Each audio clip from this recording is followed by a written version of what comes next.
আসসালামু আলাইকুম। আশা করি সবাই ভালো আছেন। আমরা আমাদের গরুগুলাকে কীভাবে পরিচর্যা করি তা নিয়ে আমরা আজকে কিছু শেয়ার করব। তো আমরা নর্মালি হচ্ছে গিয়ে এই টাইমটাতে 12টা থেকে 1টার মধ্যে আমরা গরুগুলোকে গোসল করিয়ে থাকি আর কি। আমাদের সবগুলা গরুকেই নর্মালি পানিতে ভালোভাবে গোসল করে থাকি। আর যেহেতু গরমকাল চলে আসছে তো আমরা হচ্ছে গিয়ে নর্মালি হচ্ছে আমরা 2বার গোসল করাই। এই দুপুর টাইম তাদের সবচেয়ে ভালোভাবে করাই, আর হচ্ছে বিকাল দিকে হচ্ছে আমরা আবার গরুগুলোতে গায়ে পানি দিয়ে দিই। আর গরমকালে যখন বেশি গরম পড়ে বড় গরুগুলোকে আমরা অনেক সময় প্রয়োজনে 3বারও গোসল করিয়ে থাকি, বিশেষ করে বড় গরুগুলোকে।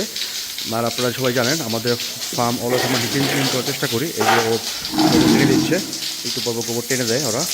এবং হচ্ছে থেকে সপ্তাহে হচ্ছে গিয়ে আমরা 2 সপ্তাহে হচ্ছে আমরা একবার পুরো ফ্লোর একদম ক্লিনভাবে ব্লিচিং করি, জীবাণুনাশক দিয়ে হচ্ছে গিয়ে পরিষ্কার পরিচ্ছন্ন করি। এবং মাসে 2বার আমাদের গরুগুলোকে সাবান শ্যাম্পু দিয়ে আমরা আসলে যত্ন করি।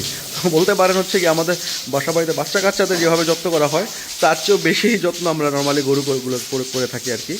অনেক হয়তো বা এটা শুনে হাসবেন, বাট এটাই বাস্তব, এটাই রিয়েলিটি। আমরা এগুলোই করে থাকি আর কি। এই জন্য কিন্তু আমাদের গরুগুলো দেখতেও মাশাআল্লাহ খুব লুক্রেটিভ হয়, এবং আমরা আমাদের সর্বোচ্চ চেষ্টা করি গরুগুলোকে যত্ন করার জন্য।